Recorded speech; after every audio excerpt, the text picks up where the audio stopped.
YouTube, welcome back to another episode of Amputee Trucker Vlog on Area 52. I'm your host Bobby, and today we're going to be doing a split load between two different locations, and I'll be using my PTO pump on the truck to pump off the load at both locations. This one is a little bit different in the products that I'm going to be hauling today, but we'll get into that later. So sit back and enjoy the ride, and let's get trucking. All right, we've made it to the terminal here. I've done my walk around inspection. I'm gonna get in here and get this thing loaded up and we'll get on down the road. So I will catch up with you guys once I've got her loaded, and we'll get on down the road to our next stop. Well, we've jumped ahead a little bit here because I didn't like anything that I recorded after I got loaded, to be totally honest. So I'm at the local truck stop here. I went ahead and got myself some lunch, got some Subway, and I'm gonna eat that and we'll get going down the road.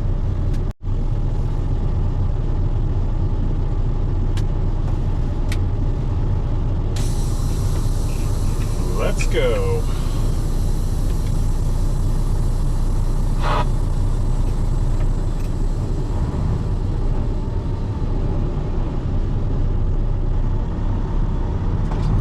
I wish I could take you guys in with me while I load and actually show you that process, but no matter where I load, for obvious reasons, electronics aren't allowed, so I will never be able to record while I'm getting loaded. So that kind of sucks. I mean, you're not missing much, but there is some technical stuff that would kind of help some of this stuff make a little bit more sense. But I can't show that to you. So this load is really different, and it's not something that I'm used to doing, because for one customer, I've got an excavation company to go to and a feed mill to go to. And the excavation company has a load of diesel, but it's blended with kerosene.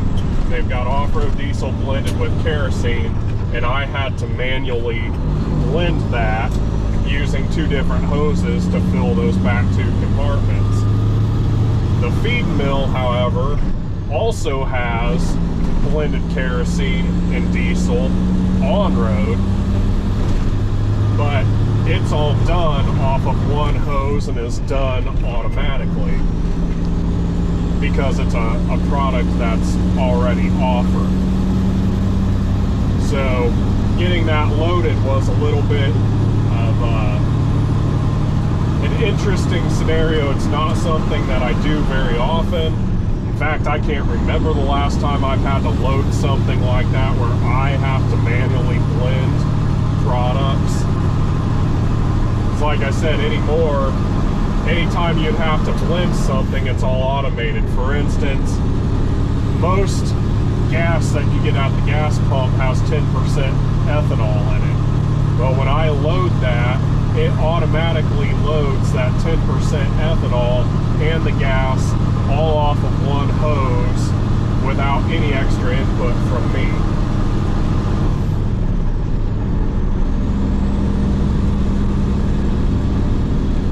So it's different. I really had to keep an eye on things, make sure that I had my gallons right, so I had the blend right, and then also keep an eye and make sure that each product that I loaded was getting put on the correct BOL, bill of lading, for the correct customer. So each time I select a product, I have to also make sure that I'm selecting the right product for the right customer.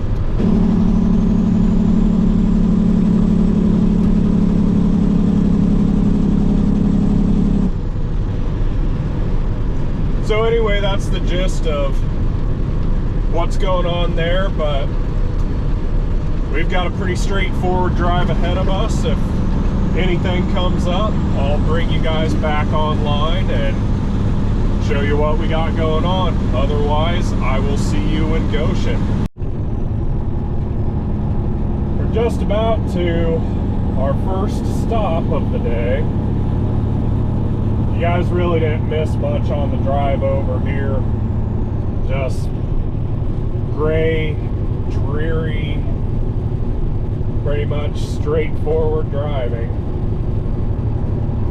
The weather is a lot nicer than it has been. Last week it was down like -3 degrees Fahrenheit during the day. It was bitterly cold out, and I still had to work.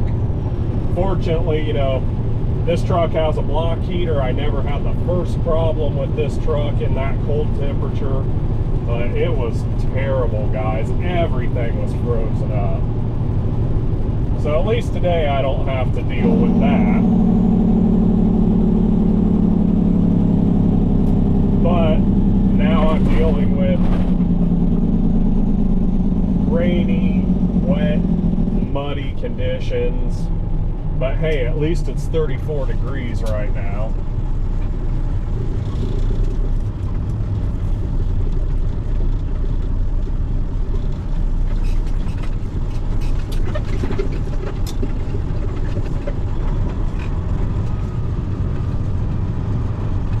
We'll get around back here to where their fuel tank's at and get hooked up and get the first half of this unloaded, and I'll show you guys how I do all that. Uh-oh.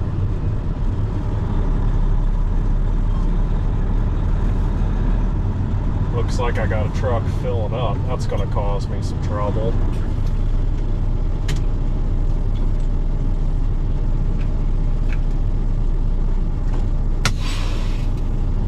Well, I'll have to wait and see what way he wants to go out of here.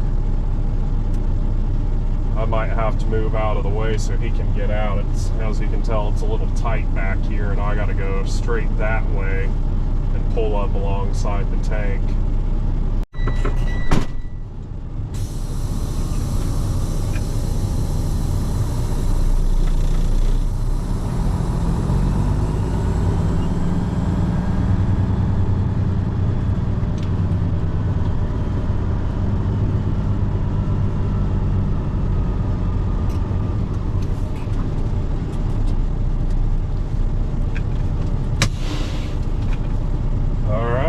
Here, I'll get you guys down off of there, and we'll get this hooked up and get her unloaded. All right, well, just like the last video, pretty much got to get the same hoses out, hooked up in the same manner.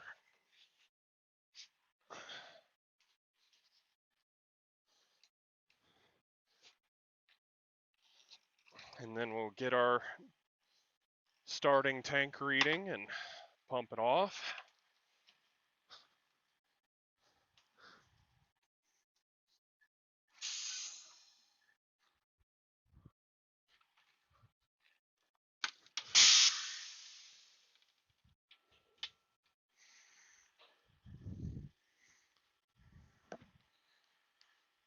Button up my coat here because it still is a little chilly out.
The way I have to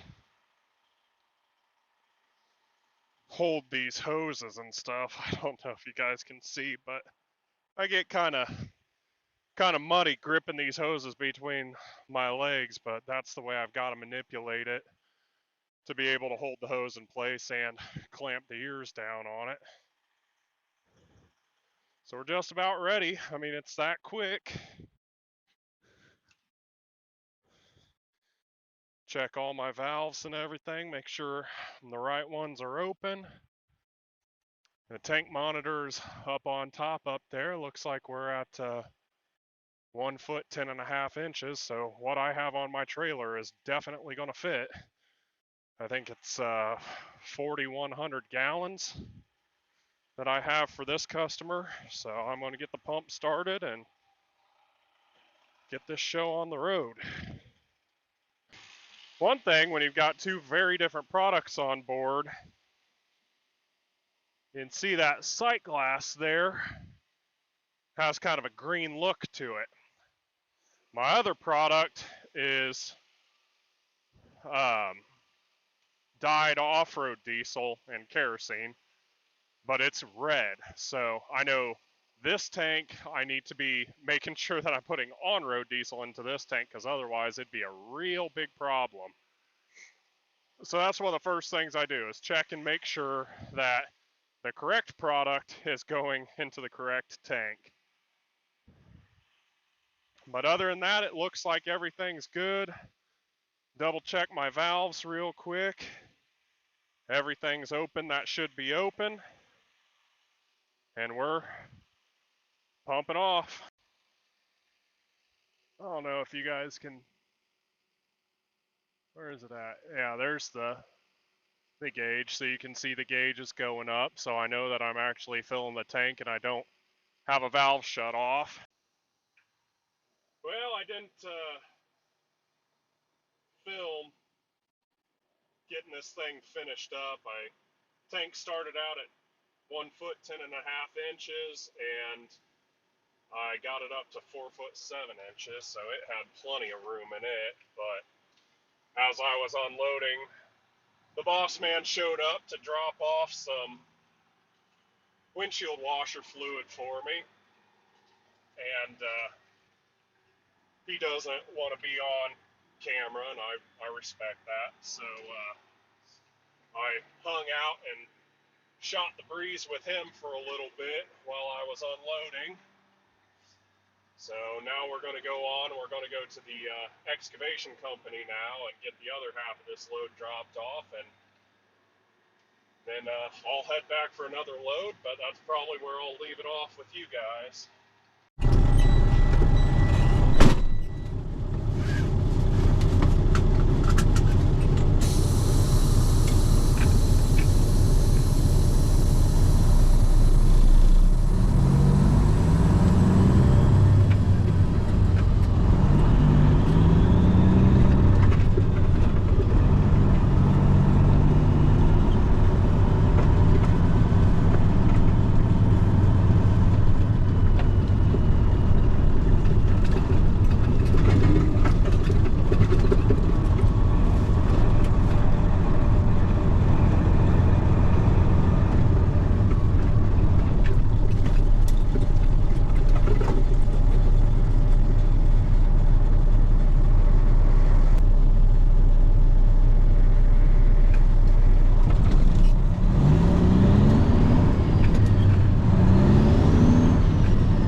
And once again, same old song and dance here.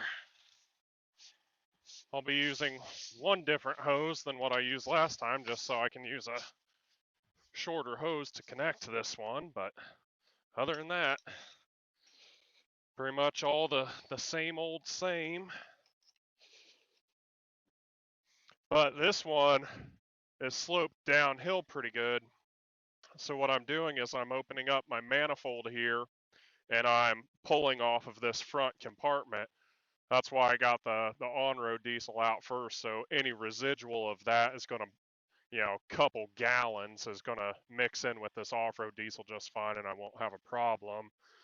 But that will help me get everything off this trailer that I can. The more empty that I can get it, the better off I'll be, because we don't clean these things out in between loads, so you could end up with, I don't know, 10, 20 gallons of dyed diesel still in this trailer because I'm on such a hill. And the air suspension on the trailer and the tractor will actually compensate for that some, but I'm at such an angle right now, you guys probably can't see it. I'm on such an angle right now that it can't really compensate for that. So this is my way of compensating.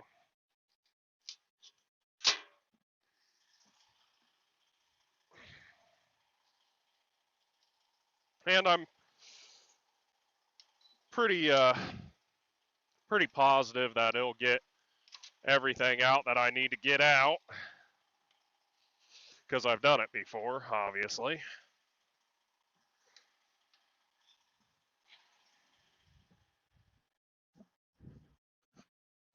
So I've actually decided I'm going to use this same hose I used on the last location. It's a little bit too long for what I need, but this drop is pretty high off the ground, so I want the hose to be able to droop and touch the ground and be able to support itself while it's full of fuel.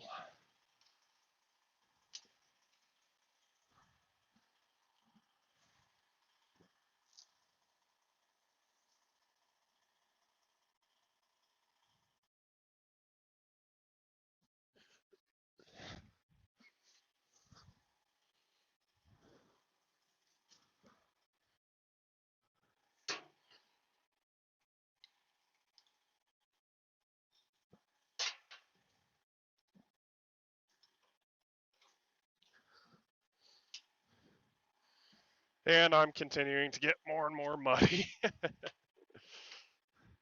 But that's the nature of the beast when it gets real crappy like this. So just like the last one, we'll go ahead and get a tank reading. This particular one, it's that gauge up there on the back. It looks like 2 foot 1.5. So I'll get the pump going and we'll get this finished up, and then I'll get back for my next load. And like always, go ahead and do my checks, make sure all the valves I want to be open are open. Trailer's drawing air through my vapor recovery like it's supposed to. I don't have any leaks. So we're good to go. So again, I'm going to let this thing get unloaded, and I will check back in with you guys here when I finish up, and then I'll sign off and this video will be over. I'll see you then. All right, we're all finished up here. Draining these hoses out is pretty nice and easy, or at least this one, because it's all downhill. So you gotta like that.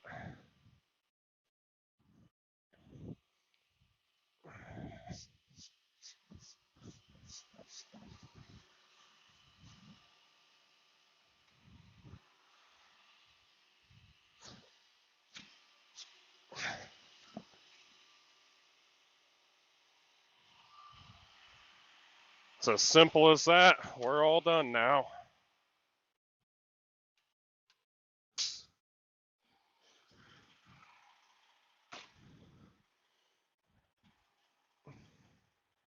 get this all disconnected and get on out of here.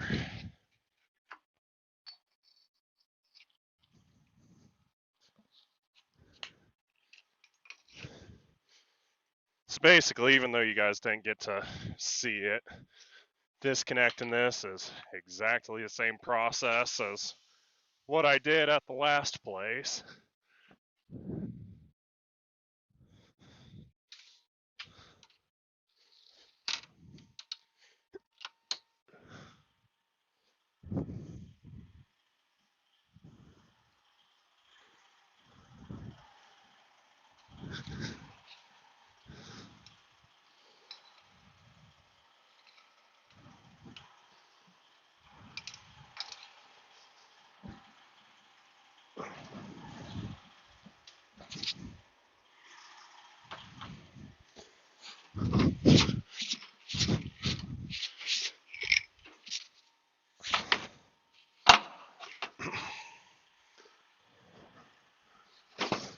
I realized in the last video I made that I made throwing this hose up on my hose tray look a lot easier than it is. That hose is actually fairly heavy, but the way I do it, I basically make the hose work for me and kind of roll itself up onto the trailer.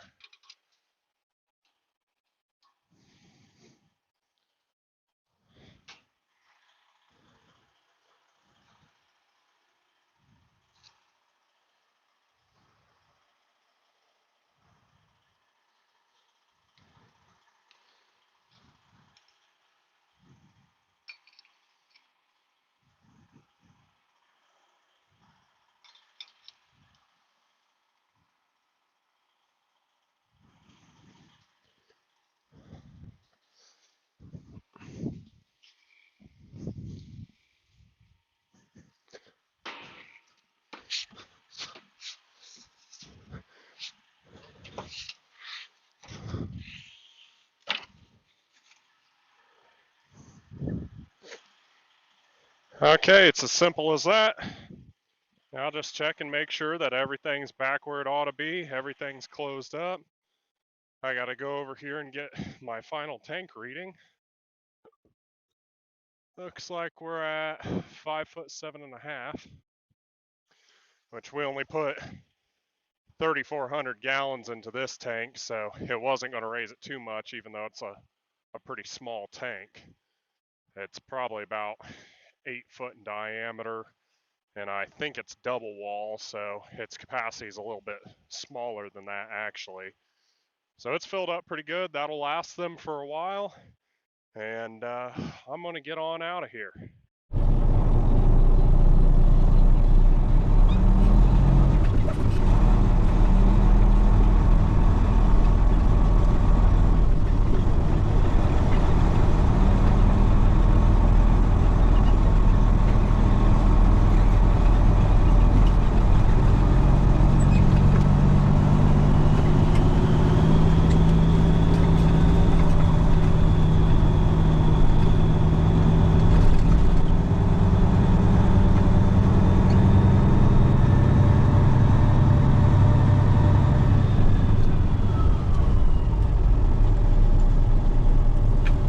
Yeah, I'm gonna go take their BOL to them, and then I'm gonna get out of here.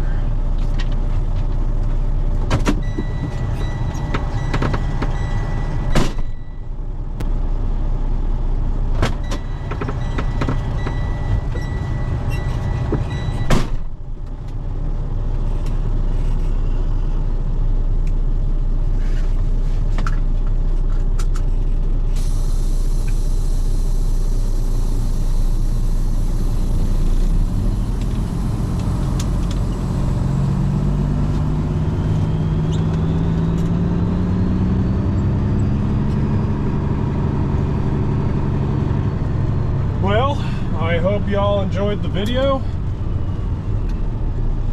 and I hope that you'll join me on the next one. I appreciate all the response that I got on that last video, and I think I'm going to go ahead and keep trying to make these and keep trying to produce good content for you guys. Oh, had some little kids over there in the yard wanting me to honk for them. That's always awesome. I love that. So anyway, stay tuned for more videos. I hope you enjoyed this one, and we'll catch you on the next one. See you later.